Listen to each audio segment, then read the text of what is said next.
Estão conosco a vice-presidente do Sincovat, a Letícia Link Mates, e também a diretora financeira da entidade, a Nicole Schneider, que vão falar sobre toda essa polêmica envolvendo o Pix, em que virou assunto nesse começo de 2025. E para trazer informações, então, de forma bastante técnica e elucidar as dúvidas em relação a essas questões que geraram bastante polêmica nos últimos dias. Tudo bem, Letícia, Nicole? Sejam bem-vindas à Rádio Independente. Bom dia.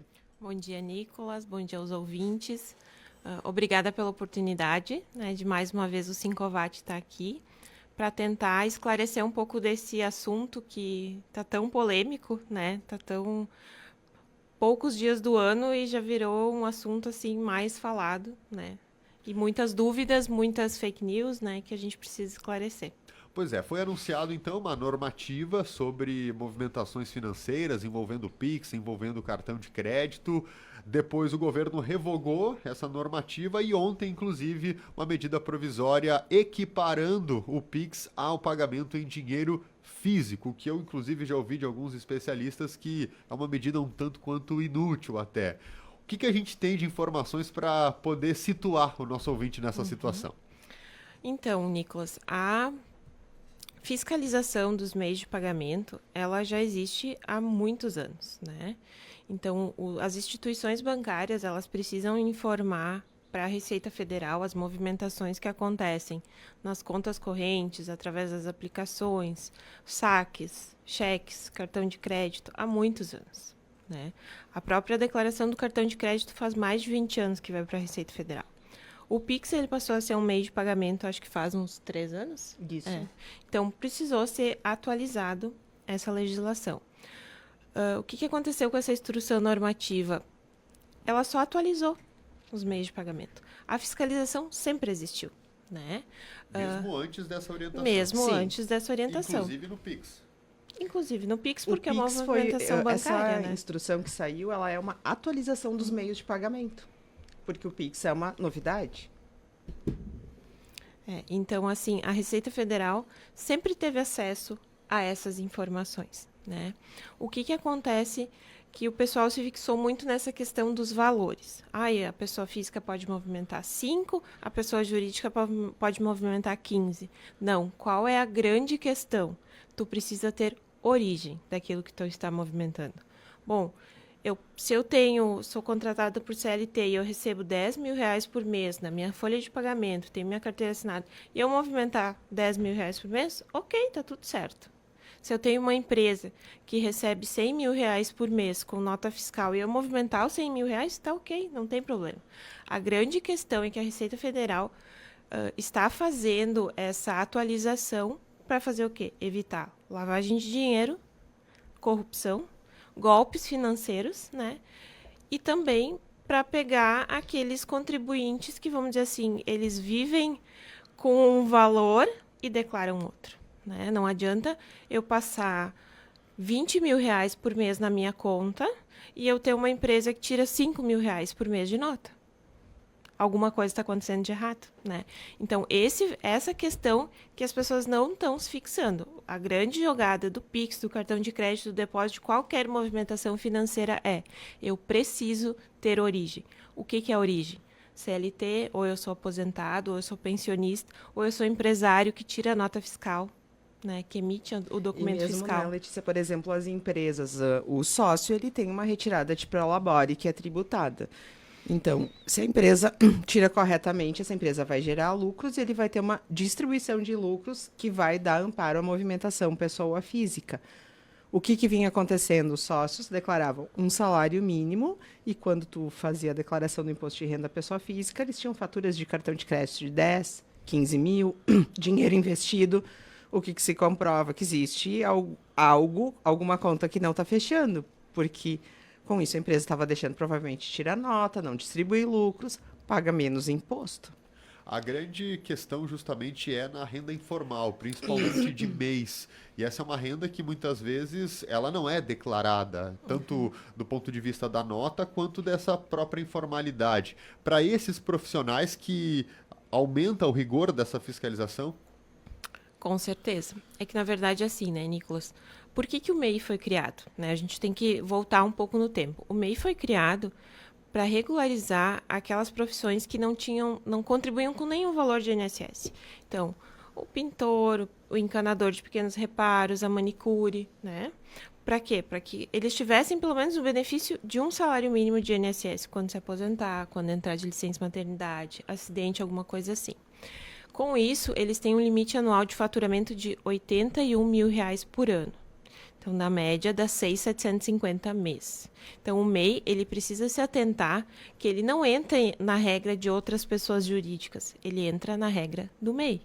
Então, se eu tenho um MEI que o limite de faturamento anual é 81 mil, eu não posso movimentar mais de 81 mil na minha conta. Né? E quem tem o MEI entendeu que, com a nova regra, ele poderia movimentar os 15, mas ele esquece que existe uma anterior que tem que ser respeitada. Movimentando 15, ele não poderia ser mais MEI. E um outro detalhe em relação a isso é que o faturamento não é o mesmo do que a receita que esse empreendedor tem. E o questionamento também foi nesse sentido. A pessoa tem gastos com matéria-prima para o seu negócio, e isso entraria nessa conta?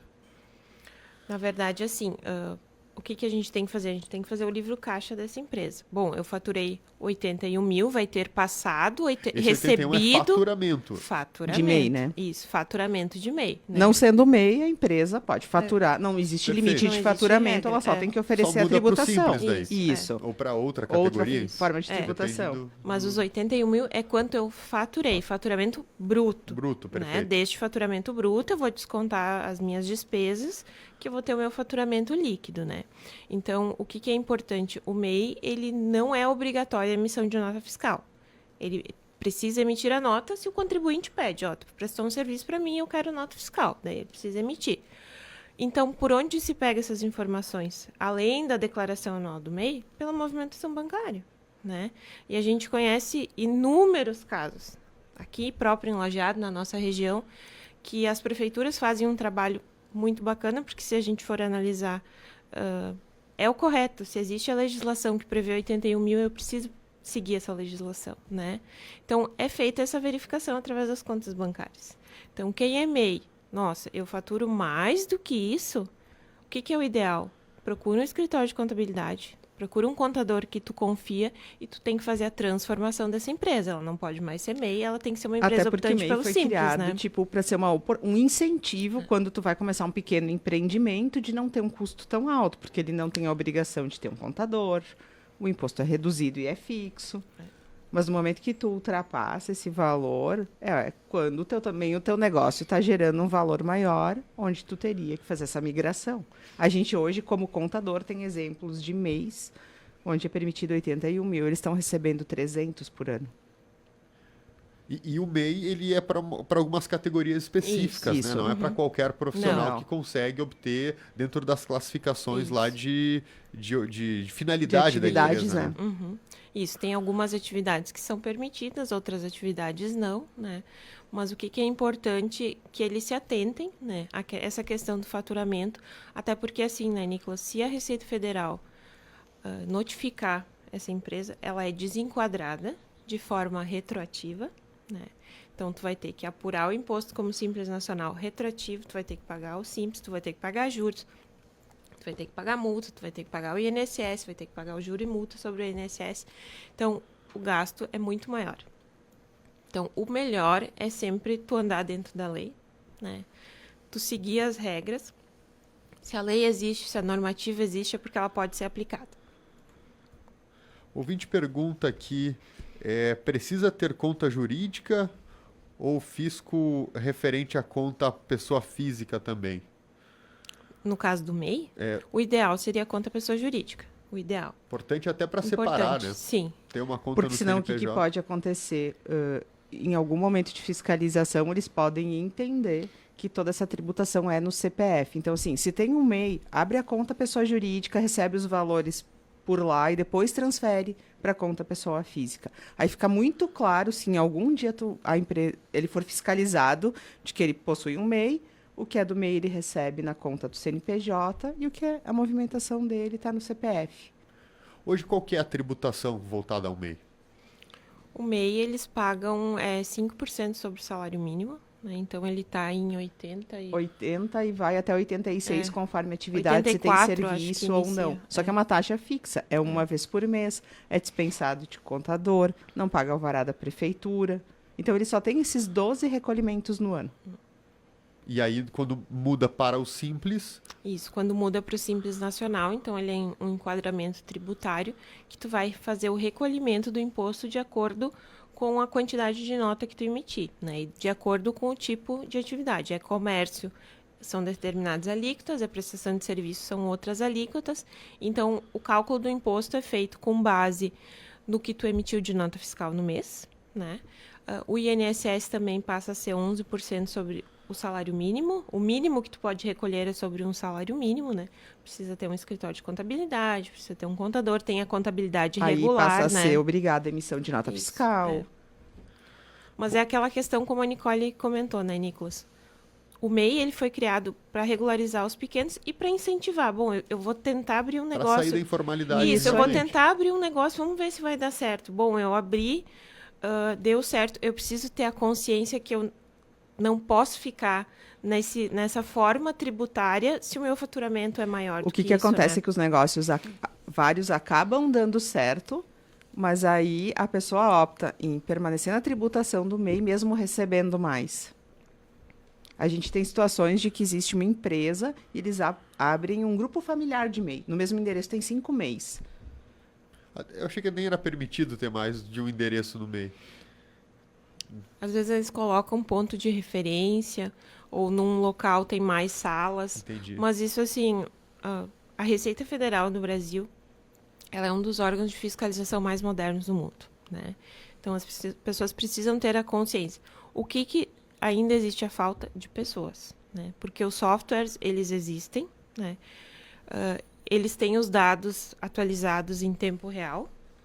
Então, a fiscalização pode ocorrer a qualquer minuto. Então, nós, enquanto contribuinte, seja pessoa física, seja pessoa jurídica, a gente precisa seguir as legislações para daqui a pouco, no futuro, não ter uma surpresa desagradável. É o que a Né? gente falou esses dias, né? Existe a inteligência artificial que tá beneficiando a gente como ser humano, como profissional, em várias situações. Ela também está auxiliando os órgãos fiscalizadores. Até pegando esse gancho que vocês comentaram, até o final desse mês é o prazo para regularização de quem tem algum Isso. débito com relação ao MEI. O que está sendo discutido ao longo desse mês para que as pessoas que precisam fazer alguma regularização fiquem atentas? Na verdade, não só a regularização do MEI, mas também quem foi excluído do Simples Nacional, né, por questões de débito, pode regularizar, né? Então, assim, o MEI, como ele tem esse valor fixo por mês, é importante que as pessoas mantenham isso em dia, né? Se precisar de um benefício do INSS, tu só vai conseguir se tu tiver com o pagamento em dia, né? Então, é um valor tão baixo que tu não vai conseguir pagar uma guia de 80 e poucos reais por mês. Porque a gente vê muitos empresários que têm MEI nos procurando com um faturamento, às vezes, acima dos 81 mil e em débito com a guia dos 80 reais. Então, assim, vamos pensar em tudo, né? Isso é o mínimo. Então, que a pessoa que opte em abrir o MEI, que ela, enquanto o MEI estiver ativo, que ela faça o recolhimento disso. Porque ela está operando, né? Não deu certo, vai lá e encerra. Entendi. E hoje tudo é possível fazer de forma online, Sim. digitalmente. Isso. Pessoal, só para a gente fechar aqui, eu acho importante a gente esclarecer algumas questões. Não há taxa no MEI, todas essas informações que acabaram surgindo vão tudo para aquela seara das desinformações, das fake news. Isso, a questão da tributação sobre o Pix, isso é uma informação que não sei de onde surgiu, mas assim, na instrução normativa não citava isso, então não existe tributação sobre essas movimentações, né? Então isso é importante frisar que as pessoas ficaram com medo, agora eu não posso mais fazer Pix, eu não posso mais receber Pix, porque senão eu vou pagar imposto. Não, tu não vai pagar imposto sobre a tua movimentação bancária, né? Perfeito. Letícia Link Mates e também a Nicole Schneider participando conosco, são do Sincovat. A gente agradece pelos esclarecimentos e até a próxima. Nós que agradecemos e o Sincovat sempre está à disposição. Quando precisarem, só nos contatar. Muito obrigado, Nicole. Obrigada.